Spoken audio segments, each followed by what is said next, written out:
네, 여러분 혹시 멘토를 생각해 보신 적 있습니까? 인생을 살아가면서 나에게 멘토가 있는 분도 계시고 없는 분도 계십니다. 저는 멘토가 있으면 좋다고 생각하는데요.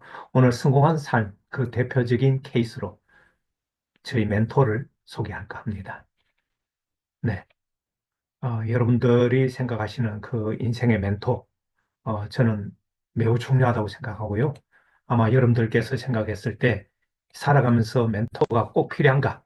이런 의문을 갖는 사람들도 많이 있었습니다. 예, 그건 뭐 개인의 선택에 따라 달라질 수 있다고 생각합니다. 저는 이 멘토가 왜 중요한가? 저 개인적인 삶에 너무나 큰 영향을 미쳤기 때문에 그렇습니다. 그래서 저는 여러분들에게 멘토의 중요성을 이야기하면서 저의 개인적인 멘토였고 지금은 살아계시지 않습니다만 백낙환 박사님 얘기를 하고자 합니다.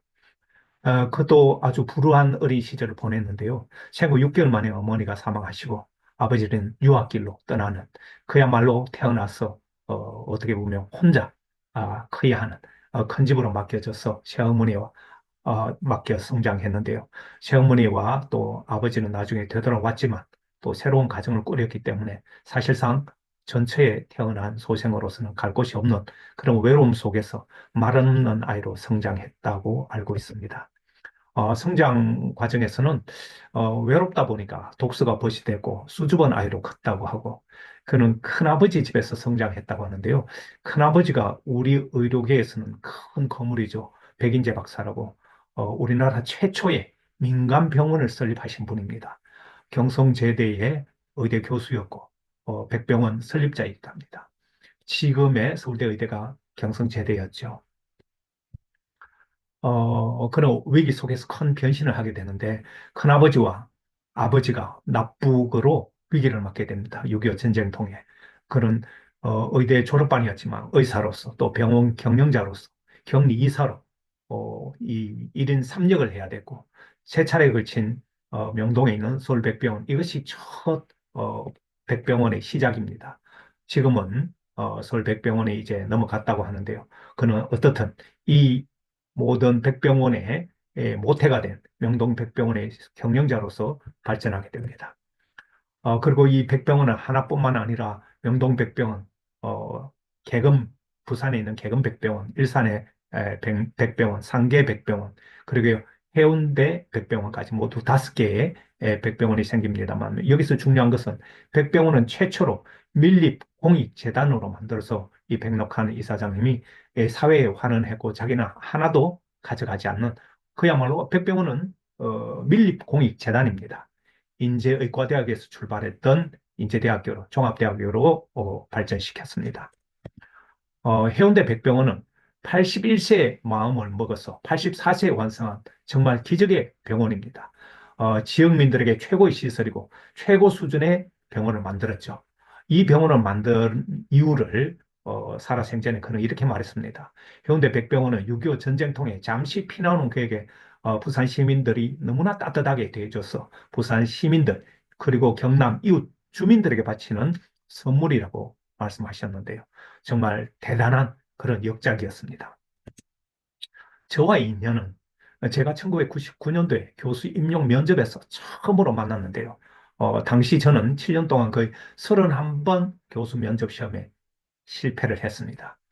그런데 32번째 인제대학교에서 기적의 면접이죠. 사실 저는 떨어졌다고 생각했는데 저를 합격시킨 사람이 바로 백낙환 이사장님이시고요. 그 당시는 총장님이셨는데, 제가 인제대학교 들어가서 약 20년여간 주요 보직을 맡으면서 그걸 아주 가까이서 관찰하면서 제게는 소중한 배움의 시간이었다. 그래서 제가 학교에서 무엇이 내 가슴을 뛰게 하는가 이런 책도 써서 거의 리더십에 대해서 강의도 한 적이 있습니다. 그에 대한 평가는 사람마다 다를 수 있습니다. 일생을 아픈 사람을 위한 병원과 또 지역교육 발전을 위해서 대학교에 온몸을 바쳤죠. 자식 중에 한 명이 백병원 하나는 자신의 몫으로 달라는 그런 주장이 있었던 걸로 알고 있는데 그는 거부했습니다. 그래서 관계가 회복되지 못한 아픔 속에서 몇 년 전에 사망하셨는데요. 저는 이 그가 남긴 영원한 청년 정신으로 이런 책, 이런 것을 보면서 그가 얼마나 열심히 그리고 자신의 삶을 잘 관리하면서 살아왔던가를 알 수 있었습니다. 제가 성공의 정의 8가지를 일전에 말씀드렸는데 그것에 따른 분석을 제가 해보면 이렇습니다. 4H RPMG라고 했는데 첫 번째 H가 health, 건강한가, 철저한 자기관리. 이 백낙환 이사장님은 금연, 절주, 소식, 다동, 담배를 피우지 말고 술은 절제하고 소식 조금 먹고 다동 많이 움직여라. 이것을 항상 우리 교수들에게 강조했습니다. 그것이 바로 철저한 자기 관리였죠. 해피. 그는 이 학교와 병원을 오가며 대체로 행복한 그런 모습을 보였습니다. 항상 긍정적이었죠. 그리고 호플, 어려운 여건에서 희망을 강조하고 항상 이 긍정적 사고방식을 강조했습니다. 하트풀, 인당 장학금을 만들어서 어려운 학생들에게 장학금을 손수수했고요. 또 입양아, 해외로 간 입양아 초청을 해서 인제대학교에서 유일하게 입양아들, 그 입양아 초청 해외 이 인력 교육원이라고 해서 제가 원장을 한 18년간 했습니다. 그래서 입양아들 12개국에 260여 명이 다녀갔을 만큼 많은 그런 꾸준한 사랑을 베풀었는데요. 바로 백낙환 박사님 덕분에 제가 그런 일을 할 수 있었고, 또 이태석 신부가 데려온 수단인 2명, 9년 끝에 의사 만드는데 백병원과 인제대학교에서 지원하는데 바로 백낙환 이사장님이 뒤에서 보이지 않게 후원을 다 해주셨죠. 훌륭한 이태석 신부님을 그렇게 일찍 먼저 가는데 너무나 아쉬워했고 끝까지 병소를 지키면서 어, 연, 많은 연세에도 불구하고 저희들에게 큰 귀감이 되셨습니다. 성공정의 RPMG는 릴레이션십, 주변에 우수한 인재, 그분 주변에는 우수한 병원 의사들뿐만 아니라 유능한 참모가 굉장히 많았습니다.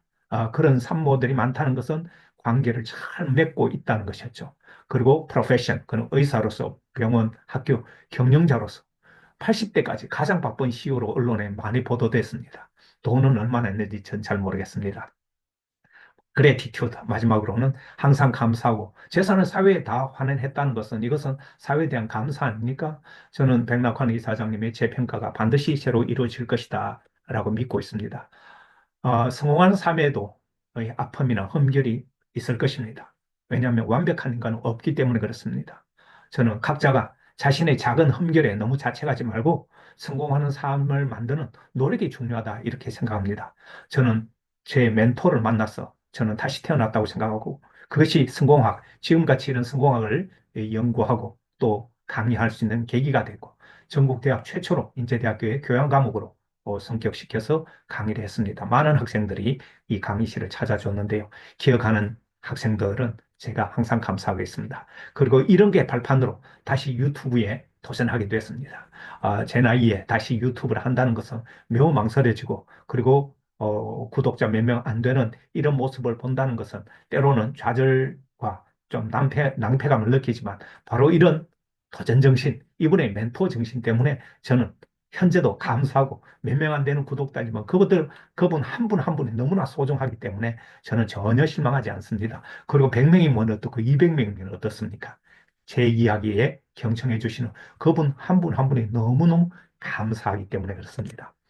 저는 멘토가 준 교훈이 너무나 많지만 몇 가지로 간단하게 좀 요약을 하면 일단 저에게 겸손과 나눔의 중요성을 깨닫게 해줬습니다. 그리고 인간관계의 중요성이 얼마나 중요한가를 다시 생각하겠고, 도전 정신은 나이가 들어도 중요하다고 했습니다. 여러분, 부산에 있는 해운대 백병원은요, 부산 경남 지역뿐만 아니라 몽골이나 해외에 있는 많은 환자들도 와서 따뜻한 부산에서 해운대 백병원에 항상 사람들이 많이 있습니다. 그러니까 좋은 참모를 얻기 위해서는 경청과 배려의 중요성을 갖겠고요. 자긍심을 또한 갖겠습니다. 제가 예를 들면 박근혜 대통령이나 이런 대통령에 대한 잘못 이런 걸 칼럼을 쓰게 되면요. 외부에서 압력이 많이 들어옵니다. 학교에. 그때마다 그 당시 총장님은 교수가 자유롭게 글을 쓰는 것은 교수의 직분이다 하면서 저를 보호해주고 소신껏 글을 쓰게 해준 그런 고마움을 제가 잊지 않고 있습니다. 그리고 이분의 가르침 속에서 그냥 제가 가르침으로만 끝나지 않고 나도 실행해야 되겠다 해서 실행하는 게 하나 있습니다. 그것이 뭐냐면 저도 고향에 가서 우리 학생들에게 좀 어떻게 보면 이 강의도 하지만 낮에는 강의하고 밤에는 이 관광객들 대상으로 이 버스킹 잠깐